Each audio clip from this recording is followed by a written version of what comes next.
It is now my pleasure to turn today's program over to Jamie Jettler, Director of Metalworking Innovation. Sir, the floor is yours. Okay, Aero, thank you so much. I appreciate it. And I should be sharing my screen right now. I just need somebody to confirm. You can see the title slide now? Yes. All right, excellent, excellent. So good morning, everybody. As Aero mentioned, my name is Jamie Goettler. I'm with MSC Industrial Supply.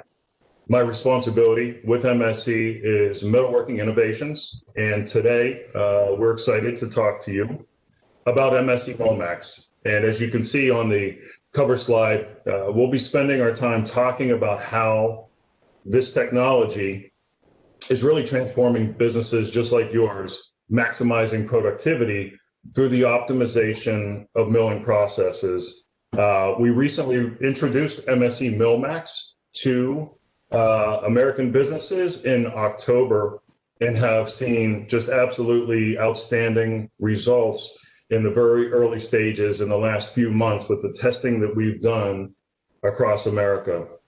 So today, like I said, we're going to showcase how and why MSC MillMax works.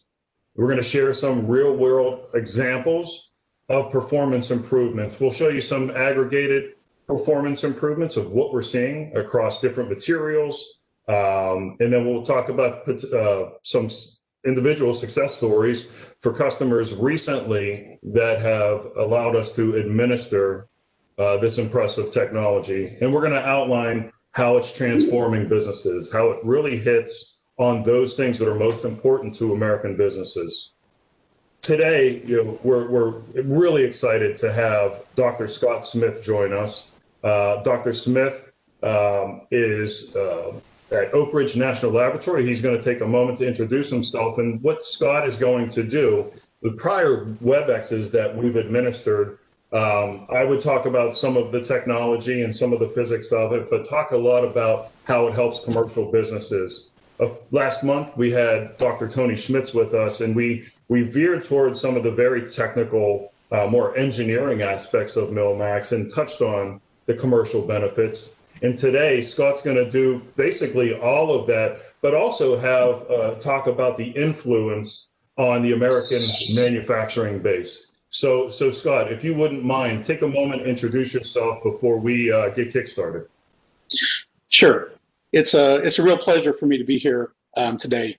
So as Jamie said, I'm Scott Smith. I'm the group leader for intelligent machine tools at Oak Ridge National Laboratory. I've been in that role for a little over 2 years. Prior to that, I was a researcher in machine tools. I had a 30-plus year career, mostly as an academic, but with lots of industrial interaction during that time frame as well. 1 year in that period, I was the Assistant Director for Technology at the U.S. Advanced Manufacturing National Program Office in Washington, and that was an interagency body that was focused on manufacturing in the United States. I'm a fellow of CIRP, that's the International Academy for Production Engineering, as well as SME and ASME. And like I said, I'm really happy to be here today and look forward to your questions. Excellent, Scott. We're thrilled to have you. So why don't we go ahead and get started? The first thing that we're going to do is to introduce the MillMax video. And, there's been a lot of hits on our website and on YouTube for the video. But when we play it in these webinar forums, I'll take the time to stop in a couple areas and point out a couple things about what end users can expect from a MillMax test, and it'll kind of set the foundation, excuse me, for what you will see and experience through the rest of today's presentation. So, Aero, I'm going to go ahead and I'm going to share the video, and would just need you to let me know that you guys can see it and hear it, and then we can go ahead and get started. We can hear it, Jamie. Excellent. And see it?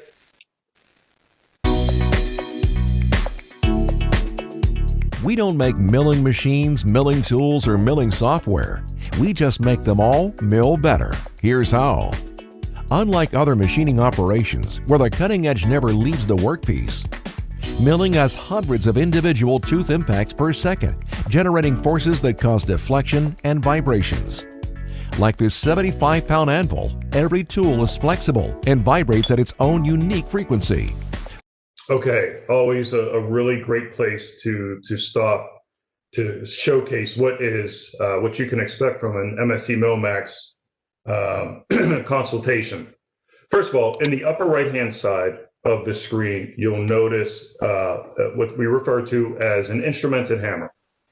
That hammer has a Delrinter plastic tip that we use to strike and excite that system. The system that we refer to in these particular cases is an end mill that's in a holder that's in the spindle of a milling machine. And what happens is that hammer is connected via cable to our metalworking specialist laptop. These tests are administered across the country by our metalworking specialist team. And right now there's about 135 metalworking specialists. So the availability and accessibility to MSC MillMax is pretty easy to get access to it. So what happens is we strike this tool a few times in the x-axis and a few times in the y-axis. And that hammer is capturing, through the instrumentation, the amount of pounds per square inch that we are striking that tool. You'll notice on the underside of the tool is what's referred to as an accelerometer. That accelerometer, upon striking that tool, that system, if you will, is measuring the response function or the vibration of that system. Essentially what it's doing is saying, okay, when I hit the tool assembly this hard, it vibrates this much. That also has a cable, as you can see, that goes to the same laptop. An elaborate software program considers this measurement and then applies it to what we know of the operation. We know the tool, we know the diameter, we know the type of holder, we know the machine, your machine, how many RPMs at the spindle, how many horsepower, what's the torque rating or the torque curve of the machine, what material are you about the machine, and then literally a few seconds after tapping the tool, we receive a dashboard that we publish on our laptops for the operator, engineering group, programmer to utilize to understand strategically the best way to use this system to optimize your milling operations. And you'll see some more of this throughout the video, but that's essentially what's happening at this moment. I'll continue the video. And what I would say, folks, is like Aero mentioned at the outset, please feel free to ask questions via chat. We always get literally dozens of questions, and so don't be shy. Ron will stop us later on and ask some of the questions that either Scott or I will answer. Why is this important? The tool point deflects and rebounds at a frequency determined by the flexibility of the tool holder and spindle. You also have the tool impact frequency determined by the number of teeth and spindle speed. You have to get the timing of these two frequencies just right. If you do, each tooth is cutting equally, so tool life, productivity, and quality are maximized. If the timing is off, a tooth arrives too early, undercutting and throwing off the next tooth. It arrives too late, exceeding the programmed chip thickness, leading to premature tool failure, poor surface finishes, and possibly scrap. This timing mismatch keeps getting worse and leads to chatter. Okay, what I want to point out to you here is we have all heard this screeching known as chatter, and we recognize that in your facilities, chatter is not a good thing for a number of different reasons. First and foremost, it imparts a bad finish on the part or potentially scraps the part because of the chatter. Bad tool life is a byproduct of chatter, and potentially issues over time with the spindle of the machine are a byproduct of chatter as well. You notice here in the bottom left-hand corner that there's a microphone that is listening to this chatter. Now that was for this particular video, but as part of the MillMax kit, our metalworking specialists have access to a smaller microphone that allows us to listen to existing chatter, input a few things into our laptop, and be able to tell the programmer, machinist, the ideal speeds to eliminate that chatter without even tapping the tool. About a couple of weeks ago, maybe 3 weeks ago, we had a really important success using this technology we refer to as Milmax Harmonizer, where a customer actually recorded the sound of the chatter and texted that sound file to a metalworking specialist who input all of the particulars into his laptop and then reported back to the customer based on that sound file of how to fix the chatter. And we doubled his feed rate, doubled his output, reduced his cycle time by 50%. So some really great and interesting technology here. Without knowing the tool's frequency, the common response to chatter is to slow down the spindle speed, vastly underutilizing the capabilities of your machine and tooling. As we said earlier, every different tool, tool holder, machine combination vibrates at its own unique frequency. The challenge is that there are billions of potential combinations. MSC MillMax measures the frequency of each tool and instantly generates a dashboard that calculates the precise stable speed, feed rate, width, and depth of cut for maximum performance. It also determines the best speeds for surface finish and accuracy. You will always know where to run. This patented and proven technology is in use at the world's largest manufacturers. It is available exclusively from MSC's trained and equipped team of metalworking specialists. Contact your MSC representative for more information.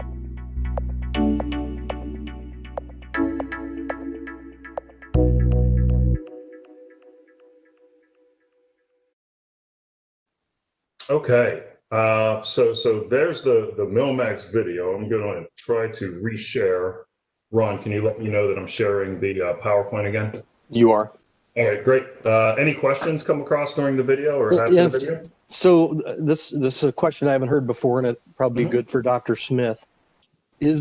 What is the measurement uncertainty of this process? Yeah, so that's a good question. And the answer, like always, when you ask about uncertainty, is that it depends. And so it depends on things like what the natural frequency of the system is. So you'll see that in the measurement that we do, we account for the fact that the uncertainty is there. So we show good speeds and we show bad speeds. And then in between them, we show what we like to call a warning track. And that means that that's an area that's within the uncertainty of the measurement, and I'm really not sure one way or the other. But generally, our intention is not to get close to the edge, right? I want to be in I want a robust solution. I don't want to push the boundaries so much that a tiny little variation in the process may throw me into an unstable zone. So the uncertainty is an important consideration, but mostly we are staying pretty far away from the areas where that would be a concern. Thank you. That's all we have right now, Jamie. Okay, all right, great. Remember, folks, feel free to chat your questions, and as you just saw, Ron will stop us and ask the questions in real time during the call. And really, Scott, great response. As you know, in a few slides, we're going to go into the dashboards and what they look like and share, what the warning track and so on looks like. So whomever asked that question, we're going to dive into that with some really specific detail here in a moment. But Dr. Smith, let's start with this. Again, this is a different wrinkle from the calls that we've done in the past. Executive Order 13806 was published a little over 2 years ago at this point, and I'm going to share what that looks like on the screen here in a moment. And when I ask you, Dr. Smith, what were the findings in this executive order?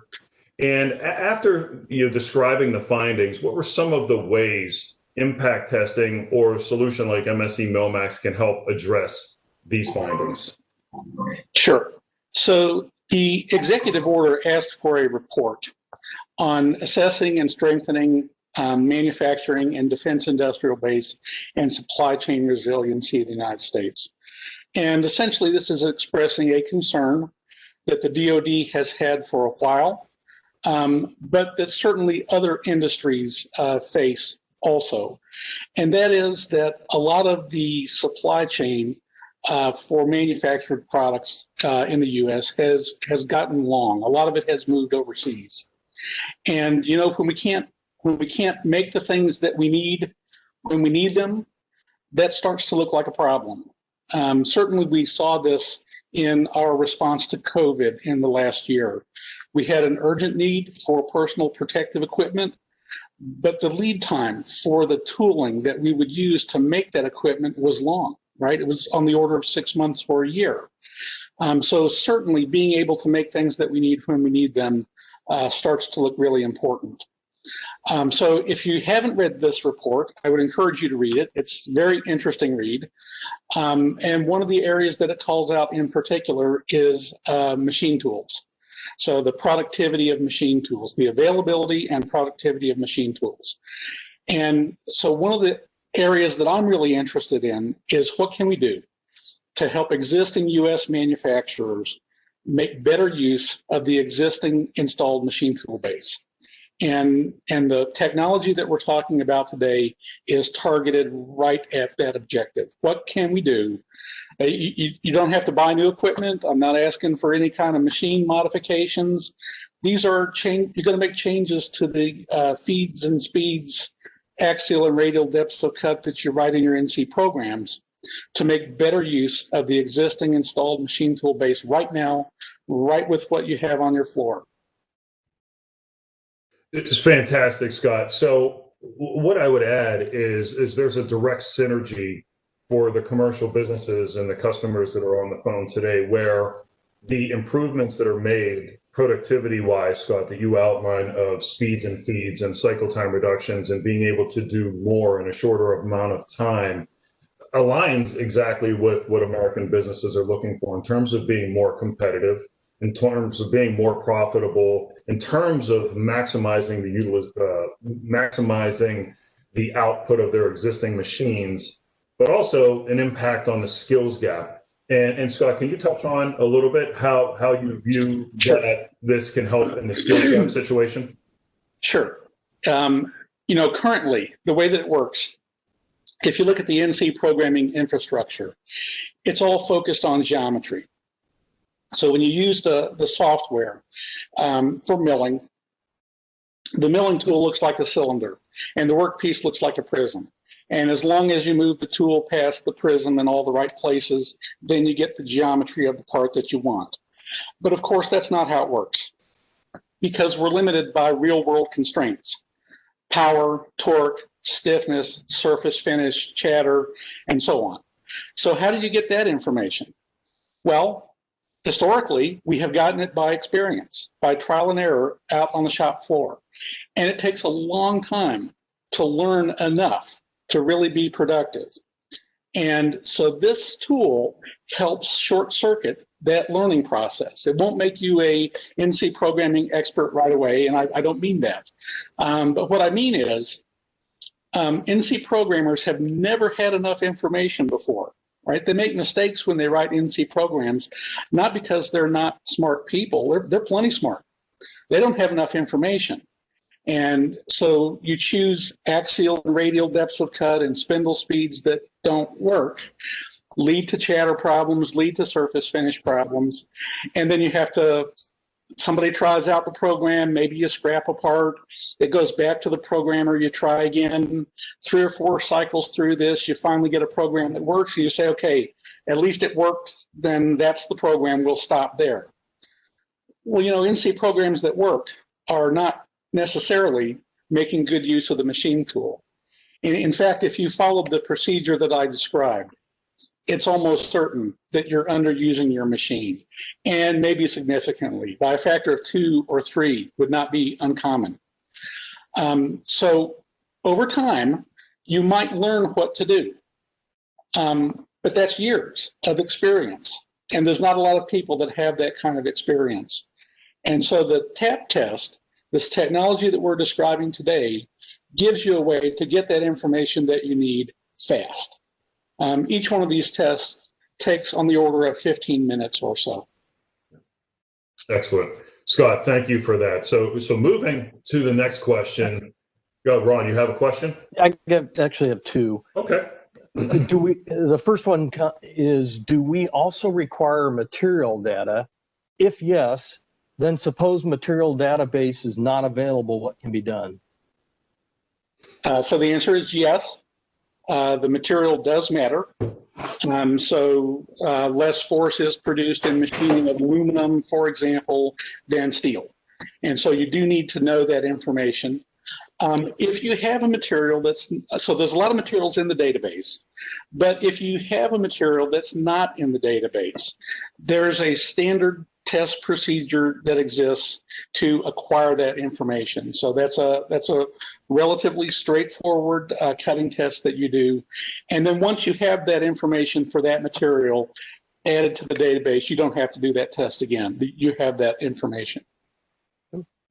And then Anish would like to know, would it make sense to add this as a requirement to B5.54?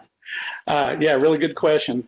And I think the answer is yes. So if you don't know about B5.54, that's the standard for testing and specification of machine tools. There is some content in the B5.54 that is related to this technology, but that content was written more than 20 years ago. And so the technology has changed in the intervening time. So yeah, I agree. It's important to have it in there, but it's probably also time for an update. Excellent. That's it right now. Okay, thank you so much for the questions. So Scott, let's move to machining dynamics. So I've mentioned this a couple times. I think you've used the term a couple times as well. What is it and why is it so important? Sure. So, as I said, most of the NC programming infrastructure is written with the idea that geometry is the only thing that matters. So for instance, you can write the NC program without even knowing what machine tool the programmer will run on. And then later, you post-process it for this machine or for that machine. Now, they can't work, because you know that those machines are different, right? One of them is stiffer than the other one, for example. One has a different power curve than the other one. But right now, let's talk about the stiffness. So the picture that Jamie is showing you there now indicates, on the right, that's the spindle of the machine tool without the tool in it. And the little dots there on the left are indicating that that spindle has its own natural frequency. And that means, it's stiff, but it's not infinitely stiff. And if it comes into contact with something, the force causes it to vibrate, much like a tuning fork. If you've all had experience with a tuning fork, right? You strike it and it rings at a particular frequency. Now, add in the tool holder. Right now that's clamped into the spindle. It has its own characteristics. It has mass and stiffness. And when you add it to the spindle system, it changes the behavior of the spindle. Okay, you still need another part, and that's the tool. So if you add the tool in, that changes the behavior still more. And this is really the problem. It's not until you assemble all of those pieces together that you get the system that you're going to use, right? So it's not that the tool maker has information that they're not sharing with you, or that the spindle builder is not sharing information with you. It's that they can't control the other pieces. What tool holder did you use? What spindle did you use? What tool did you use? And only when all that's assembled, you get the system that behaves the way that it does in your process. And that's why we measure it on site.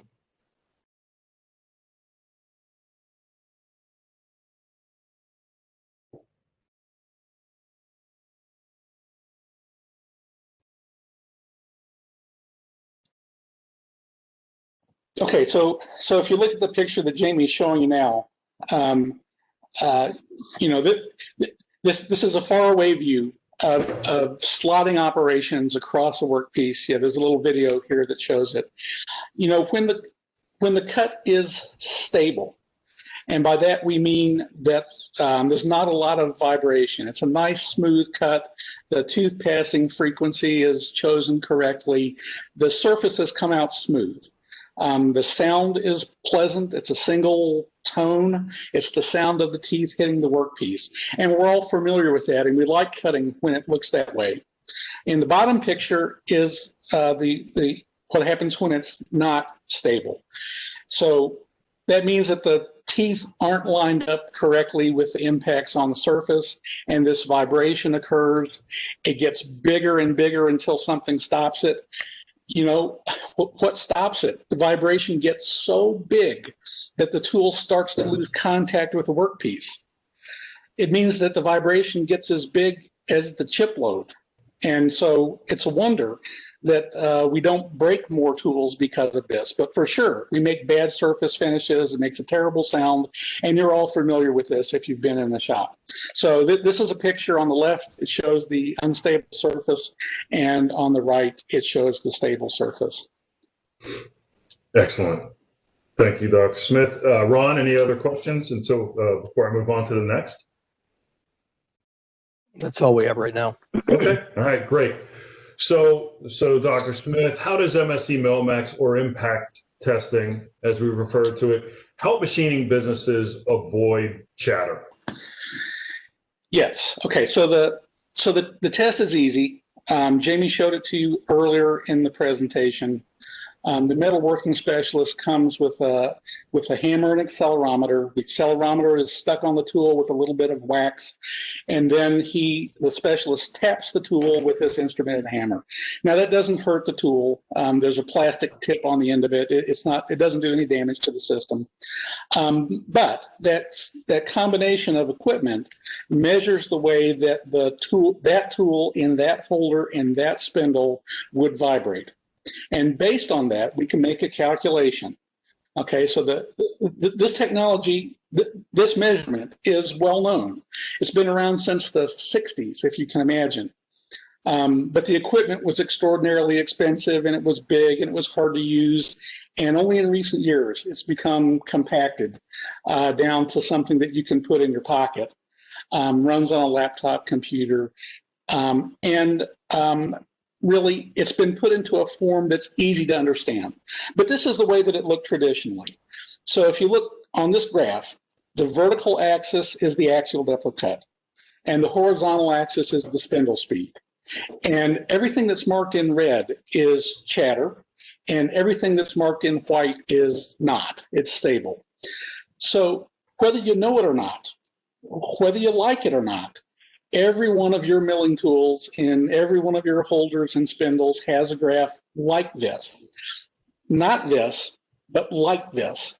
The speeds where the big stable gaps are change. The depth of cut that you can achieve changes depending on those combinations. But every one of them has a picture that's like this. Now you'll also notice, back to the earlier question, in between the white zone and the hatched red zone, there's a sort of fat red line, and that's what I'm calling the warning track. So the less certain we are about the measurement, the fatter that warning track is. All right, but my job, if I'm in a production environment, you know, I want to choose conditions that are in the middle of one of those big white spaces. I don't want to get way up into the top corner because a small change in setting of the length of the tool might be enough to throw me from a stable cut into an unstable one. So I want a robust solution. Now this what we call a stability lobe diagram on the left has been mapped into an easier to understand dashboard that's over here on the right. And so the thing that looks like a speedometer shows the spindle speed. And any of the speeds that are marked in green are stable zones, and anything that's marked in red is unstable. And then the yellow area in between that's the warning track. That means that's uncertain. So your objective is to try to choose conditions that are in the middle of one of those big fat green zones, but also highly use the capacity of your machine. Now on the right, you can see in addition, so for the stability lobe diagram on the left, that's for one particular radial depth of cut. Let's say it's for a slot. And if you had something else, you have to recompute the diagram. On the dashboard on the right, we deal with that with these sliders. So there's a depth of cut slider, axial depth of cut slider, and a radial depth of cut slider. And Scott, I'm going to move to the Yep. live dashboard, by the way. Go ahead. Sure. Okay. So the yellow zone that's there indicates the material that's being removed. So you can see as Jamie drags those sliders around, then the dashboard updates itself. So if you know that you're going to be making a small radial depth of cut, you can deal with that. If you know that you're going to be making a slot, you can deal with that. And you can see the axial and radial depth of cut information in the table below is also updating, and you can just enter it there as well if you preferred. You can see that in this case, so he's making a slot, and there really wasn't a lot of stable zone to get to with this particular tool, right? So there's a little zone there around 12,600 RPM, a little below that. But he'd have to go to a shallower depth of cut in order to get more stable zones to appear. So you get to make the choice. You still decide the machining strategy. We're not deciding the machining strategy for you. However, once you make those choices, this tool allows you to see what spindle speed you could choose in order to stay out of the chatter problem. And so, Scott, also on our MillMax dashboards, we provide is an accuracy gauge as well as a surface finish gauge, recognizing that as we meet with our customers, sometimes MRR is the most important. If they need to hog out a bunch of material, or if it's a roughing cut or even a semi-finishing cut, MRR is really critical. But sometimes finish is most important. So can you talk a little bit about what we see with surface location error and the surface finish guides? So surface location error recognizes the fact that that the surface that you care about is not generated continuously, but it's generated at a time that a tooth is in a position. So the tool is vibrating, and every time a tooth comes into position to make that surface, we look at where the tool was in its motion. And so the surface location error tells us whether or not that surface is shifted away from where you intended it to be. So greener, better in this case, more close to the intended location that you meant. The surface finish includes the traditional calculation that shows the arc of the tool motion. It's not quite a circle, but almost a circle, and so the individual teeth passing by contribute to that surface finish. Excellent. Ron, do we have any questions since we've been looking at the dashboard? Not around the dashboard, but somebody would like us to address why MSC and Oak Ridge chose to partner with each other. Yeah, so this one is straightforward. So MSC has been a really good partner for Oak Ridge. Oak Ridge knew a lot about the technology. So as I said, the technology has existed since the 60s. For a lot of applications, it's kind of been a curiosity, a laboratory curiosity or a university curiosity. I'm trying to help U.S. machine tool users do a better job with their machines. And so I want to get the technology out to a lot of people who can use it in a form that they can understand. And in this sense, MSC has been a terrific partner. Metalworking specialists from MSC get into almost all of the shops in the United States. And so we've trained them how to use the technology, and we deal with a lot of questions and so on from them. But the impact of the technology has been dramatically better since we became partners. I got a couple more. Okay. Does the customer get to save the load calculator and use the dashboard at a later date, or is it only when the specialist is on site? Yeah, Dr. Smith, I'll take that one. So upon administering, great question, by the way, upon administering a MillMax test, we create the dashboard, and then what that is appears in an HTML5 or basically like almost like its own web page. We use that with you, and again, your engineer or your programmer, machinist, whomever it might be, reprogram and try these different feeds and speed combinations and prove out the stability. Upon proving that that works, we email that copy of that HTML5 file to you for your storage and for your keeping and future use or regular use, depending on the type of operation that you have at your facility. So yes, the answer is you get a copy of the dashboard. That's the interactive style that you saw me moving the depth of cut and width of cut slider around. Good question. And then, sorry. I'll also point out that that dashboard is more useful the more you can be repeatable in your setup, right? So, it does depend on the length of the tool, for example. It depends on the number of flutes on the tool and so on. So if you change the tool, the dashboard still works as long as you're repeatable in what you do. And the more repeatable you are, the more valuable the information in the dashboard becomes. So then the next question is, will this help predict tool life ahead of time? It's kind of a nice segue to the slide that we have on, Scott. Do you want to touch on that? That's perfect, yeah. Go ahead, Scott. So we are still limited by the physics of tool wear, right? It's always been a limitation for milling and still is. Many of the tool wear mechanisms are temperature related.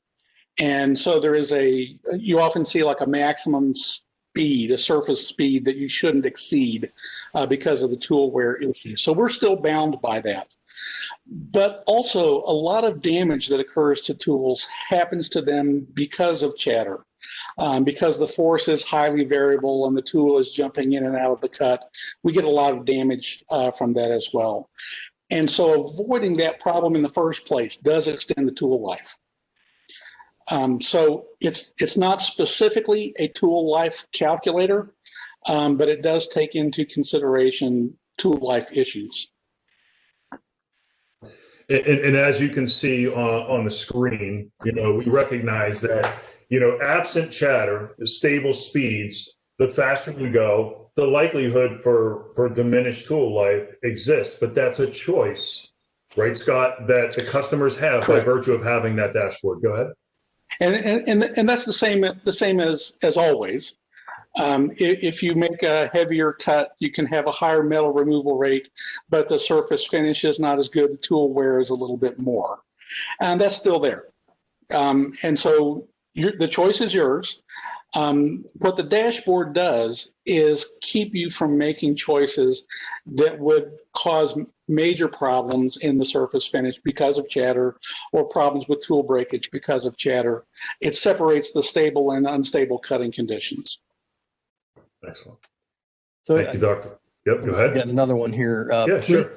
And it's framed as, please ask about Taylor equation, a known standard in tool life studies.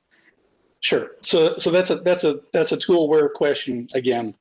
And so this is not a tool that's specifically intended for testing tool wear, but if you have information about tool wear, the tool wear mechanisms, then the dashboard that Jamie showed you does calculate for you what the surface speed is, and you can make your choice based on that. Okay. That's all we have. All right. Excellent.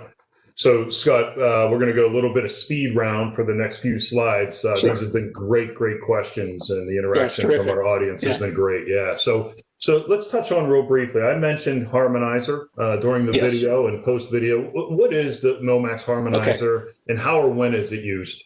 Okay. So Harmonizer is not a replacement for the tap test. So the tap test gives you a lot of information. It gives you global information.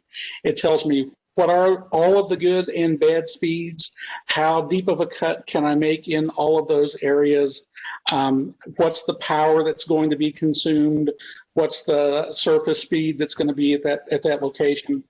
Harmonizer doesn't do that. Harmonizer is a different thing. So what Harmonizer does is listen to the sound of the cutting operation. If what it hears is the sound of the teeth hitting the workpiece, that's fine. That's a normal sound, and that's supposed to be there. If it hears something else, that new frequency is an indication of chatter. And based on the frequency of the chatter that results, Harmonizer can tell you to go to a different spindle speed, same depth of cut, same width of cut, but a different spindle speed where the chatter will go away. And that works as long as there is a stable speed to find at the depth of cut that you're choosing. Now, of course, you can choose a depth of cut that's so great there isn't any stable speed anywhere, and then Harmonizer can't help you. But if you're having a problem with chatter, this is a troubleshooting tool. Now, one of the great application areas for it is in really small diameter tools. So if you have a tool that's so small, it's difficult to hit it with the hammer. A tool that's so small that the accelerometer is a great big mass and is really loading up the tool, or it won't stick on there very well. So it's hard to make the tap test. Harmonizer is still a tool that you can use to get into stable zones relatively quickly. And the nice thing about this is that it's in a form now that will run on a laptop or it will run on a cell phone. The microphone that's there in a cell phone is good enough to allow this technology to work. Excellent. Thank you, Scott. And very similar to what I had outlined, that the success with the customer that sent us the sound file via text, and we operated remotely and fixed their operation and significantly improved it. So yeah, that was perfect. So, but it doesn't say, for example, how much deeper of a cut you could make. It only tells you change from this speed to that speed, and the chatter problem stopped. And sometimes that's a faster speed, and that would improve the metal removal rate. Yeah. Ron, do you have any? Yeah, we got one here. Okay. Some of the pictures show mills with inserts, some just end mills. Is it good for both types of tools? Yeah, that's a great question. Yep, I'm going to grab that one, Scott. That's a good one. We have that later on too, so that knocks out one of the questions at the end that we normally get. We have those on a slide. So yes, solid or indexable, and the kits that the metalworking specialists carry with those are with them. The ideal range for the accelerometer and hammer combination that they have is 3/8 of an inch up to 6 inch in diameter is really the sweet spot. It's about 80 or 85%, frankly, of the marketplace of cutting tools or milling tools, I should say, that we run into. So it's a nice hefty range of sizes, but yes, absolutely works just as well for indexable as it does for solid. Scott, anything you would add to that? No, that's exactly right. And then the next question, I think you probably addressed, but does this work on any type of metal removal machine? Yeah, so it's targeted at milling. And so if that's the essence of the question, milling. But if you mean also other materials, would it work on composites? Yes, it would. All of those have cutting forces and surface finishes, and so the same. So all kinds of materials, but it's targeted at milling. So they just sent an addition to that question, Dr. Smith. It should say, would this work on any metal removal machine using the Harmonizer? So again, targeted at milling. Now, many other material removal processes have similar features, right? They do chatter, they do have stiffnesses and so on. And that's true in almost all material removal processes. But the thing that's different about milling and really makes this the target zone for this technology is that we're talking about the vibration per tooth, and the teeth come by pretty fast. If we were talking about turning, we'd be talking about the amount of vibration per revolution, and mostly that puts the speed ranges where this technology would work out of bounds for turning. There's another question tied very closely to that, and it's, are there plans to expand to lathe boring operations, or is this too dynamic? So certainly there are measurements that we can make that look like this, that would be helpful in turning operations as well, and would be helpful in grinding operations as well. It's not the sweet spot. It's a little more complicated, but we are in discussion about what else might be done. And what else might be done would include drills, correct? Yes. Okay, that was another question. Almost all metal removal processes have a similar kind of problem, but the real sweet spot, the first deployment that we're making, is milling. Okay. That's all we have right now.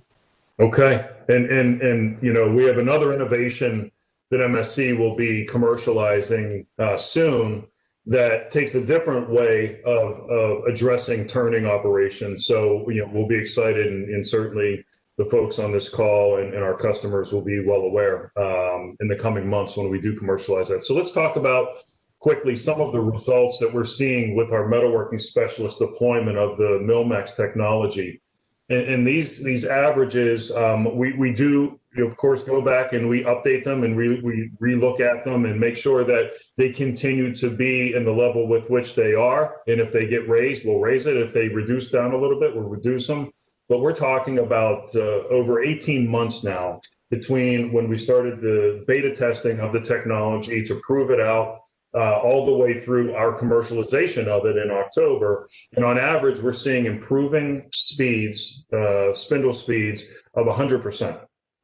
Now, we recognize that RPMs isn't the most important metric, but for customers that have a higher RPM spindle or paid a lot of money to have a 20 or 30,000 RPM spindle or more, the ability to use, you know, those RPMs that you paid for in that machine become really important. So on average, if we're improving by 100%, if we show up at a customer's facility and they're operating at 5,000 RPMs, when we leave, they're at 10,000 RPMs. And you can see just how much of an improvement that can begin to have in terms of speeds. But again, not the most. The feed rate is an important one, a little bit more important than RPMs. And that's, of course, how fast we're traversing the material in inches per minute on average, in all different materials. So anything from steel to non-ferrous to super alloys, cast irons, old machines, new machines, you know, and so on and so forth. The average improvement is 107%. So if we show up and a customer is operating at 20 inches a minute, when we leave, you know, they're over 40 inches a minute. Again, it's an important metric. Probably the most important metric, by and large, we talked about earlier, is MRR, or material removal rate. We're seeing an average of 200% now improvements in material removal rate. That has a direct correlation to those things that you'll see on the right-hand side. Cycle time reduction on average of over 40%. So if your milling cycle is 10 minutes, when we leave, it's closer to 6 minutes. If you are a job shop and we reduce the cycle time by that means you can take on more jobs in the course of a year. Of course, if you're a production shop, and we reduce your cycle time by 40%. The amount of new revenue and the amount of throughput, if supply and demand was there, or lead times, backlogs that you can really catch up with because of this, are pretty significant. And on average, we're giving back to customers about 80 hours of capacity with each of our successful tests. Scott, anything you would add? Yeah, I'll add one more thing. You know, very often, it's obvious that this technology should be helpful in a production shop, a high volume shop. But what about the small job shop? And I would say there's a really important aspect, which is that if you know what the tools can do, first of all, you can make a better quotation when you quote parts. Really important if you have a small volume. And the second thing is that if I can, by choosing the right speeds and not having a chatter problem, we can stop you from scrapping a single part. That's a huge benefit, right? If you have an order for 10 parts and you scrap 2 before you figure out the program, that's bad. And this technology allows you to choose those right conditions without the trial and error activity.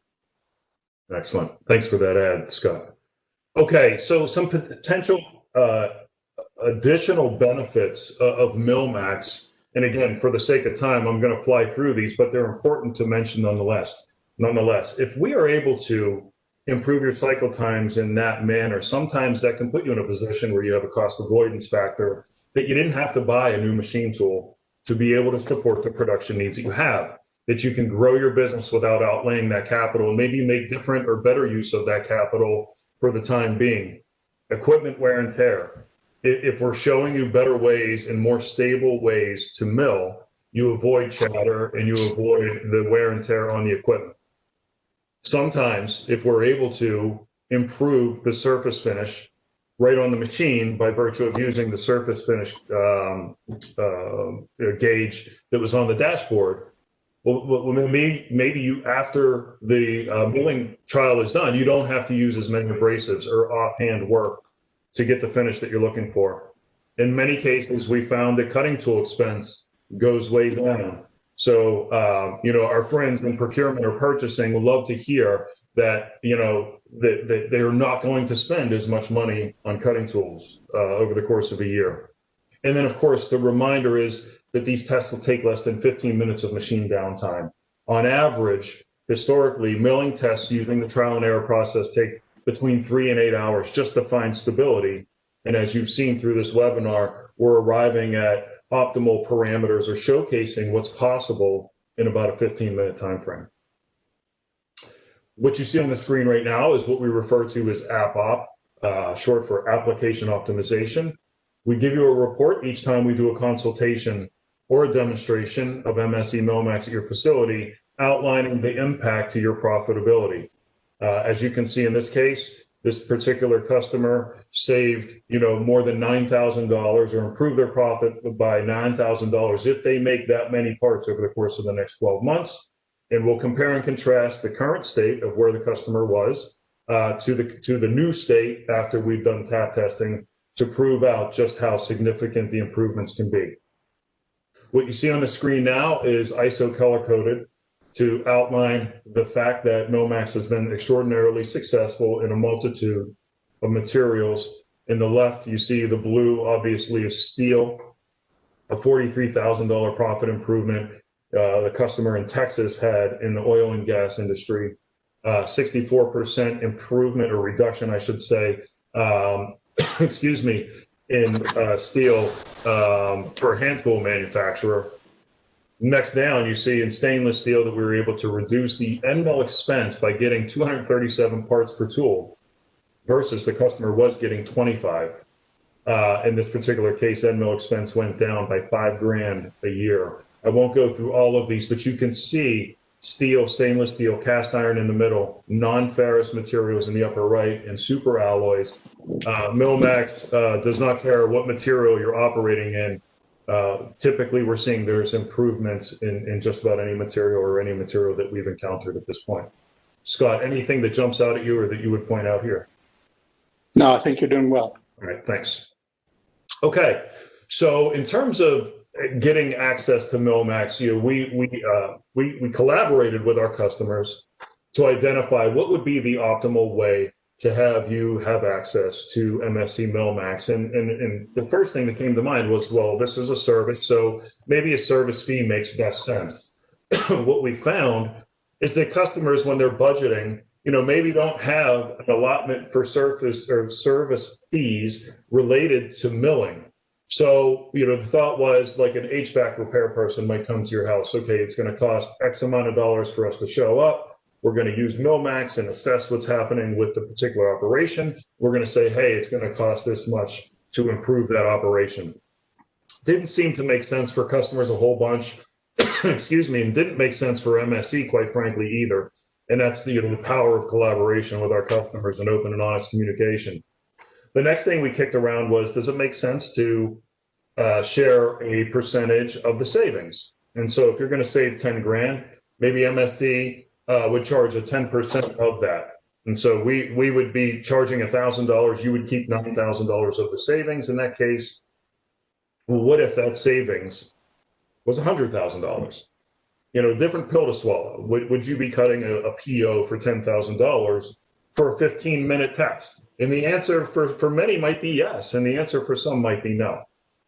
But we wanted to find, excuse me, a happy medium for all customers, and that was this. Traditional business ethics, would say, hey, if I'm introducing something that's of value to you and you want this, I want to be in a position to earn your business. And that's the way we positioned MSC Milmax. So your sales folks that work with you, if you're interested in MSC Milmax and doing this at your facility, they would simply be looking to grow their business. And therefore, that redirect of where you buy stuff today coming to MSC basically puts you in a situation of net, you're not paying anything differently than you used to, but you get access to Milmax. And so your sales folks will introduce that to you. The last slide that I have is a number of questions that we normally get about MSC Milmax. And Ron, I'm going to take a swig of water. Why don't you walk down through this for us real quickly and ask Scott. Scott, does Milmax work on things other than milling products? Yeah, so I'm going to say it's really, at the moment, it's really targeted at milling. Okay. Will Milmax work on live tooling in a lathe? It will. So live tooling in a lathe looks like milling. And so there's a spindle and there's a tool, and so yes, the tap test would happen on the live tooling, and yes, it will work on live tooling in a lathe. Will it also work in composites? Yes. So you need to know some information about the material. There's some material parameters that we need to know, but aside from that, it's not material dependent. So it works in plastic, it works in composites, it works in brass and copper and aluminum and steel and titanium and nickel alloys, and there's application examples in all of those. I'm going to skip that one. We addressed it. What about the part? How does Milmax take work holding into account? Yes. So it is possible that the flexible thing in the environment is the workpiece. And we can do the tap test that we do on the tool on the workpiece also. However, I'm going to say that the majority of time, even when the workpiece is a pretty flexible thing, the problem is coming from the tool holder spindle. So at the moment, the product is targeted at situations where the problem is coming from the tool. But yeah, you can do the tap test on the workpiece as well.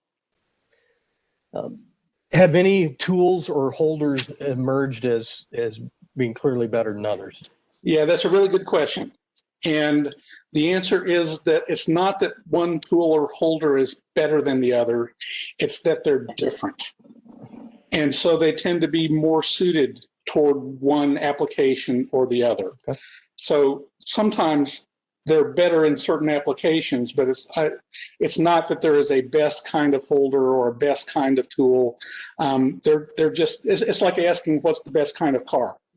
Gotcha. Right? It depends on what you're doing. Yeah. Do you have to tap a tool every time it's changed? Another really good question. And the answer is no, as long as you are repeatable in your setup. And that's really one of the challenges. So for example, the length of the tool really matters. And right now, what many shops do is to set the tool length approximately and then come and touch something and make a correction for the length of the tool in the software. And that would work if it was only the geometry that mattered. But longer tools are more flexible than shorter tools. They have different natural frequency and so on. So I would say the better that you can set the tool lengths as opposed to measure and correct the tool lengths, the better off you are. And realistically, all the things that you can do to be more repeatable make the dashboard more valuable to you. And that would include, for example, if you use a collet, you should set the torque on the collet nut with a torque wrench, and you'll be more repeatable. And if you use a retention knob, you should tighten the retention knob with a torque wrench. That'll make you more repeatable. Is Milmax better suited for production shops or job shops? So to my point of view, the argument about why you should use it is different in those two environments. And we touched on this a little bit earlier. In a production shop, it's really helpful to me to know where the limits are, and if I can squeeze out a little bit more productivity out of the process, and then that replicates across all of the production that I run, it turns into a really big savings. And so that's really helpful to me. And so a lot of people see that argument, but then they don't see why a job shop would want this, because they're only making a few parts of every kind and they change out the tools all the time. And so realistically, the argument for a job shop is that I would like to be in a position where I have a suite of tools for my machine and I know their performance ahead of time. The first reason that's good is because I can use those to make a quotation for the part. And I know a metal removal rate that I can achieve, and I'm pretty sure that I'll be able to deliver that part for the price that I said. Right now, because we don't have enough information, the job shop sometimes gets surprised. They think they'll achieve a certain metal removal rate, and then they run into a chatter problem, and they have to back everything down, and the next thing you know, they're losing money on the part, right? So if I can stop that from happening, that's a good thing.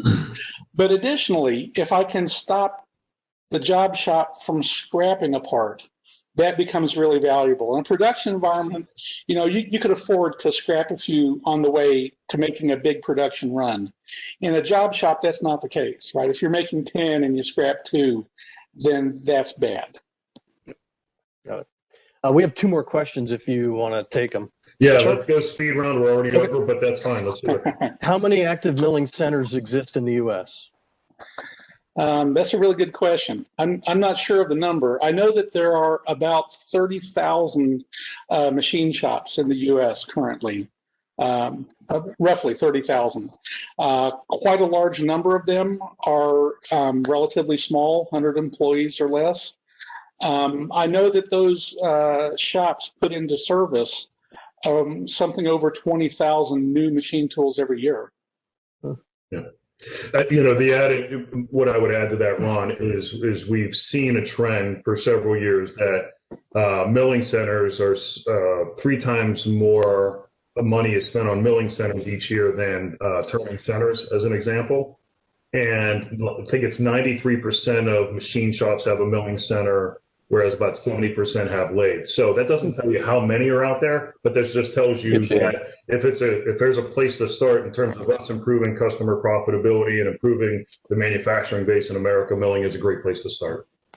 And Jamie, there's one last question for you. Will these slides be available after the webinar? We have a lot of information on our homepage at mscdirect.com. If whomever's asking wants to reach out and let me know what the use case is, or if I can help do a presentation specifically for their organization, I'd be happy to. Some of the slides we try to keep confidential, but nonetheless, this is going to be published anyway. So just reach out to me directly, and I'll try to find a way to take care of that. Ron, we good? That's all the questions we have right now. Okay. So listen, Dr. Smith, I can't thank you enough. That was absolutely tremendous. Your responses always are so enlightening and helpful to what we're doing here together. So thank you for the partnership that we have and your expertise. We appreciate you taking the time to help us. And to our customers, thanks for taking the time to join us today. And we'll be in touch with you very soon to see if there are any next steps that you'd like to take with MSC Milmax. Ron, thanks for jumping in and helping out too at the end when I needed a drink of water. So thank you, everybody, and have a great weekend. Thanks, everybody. All right, bye.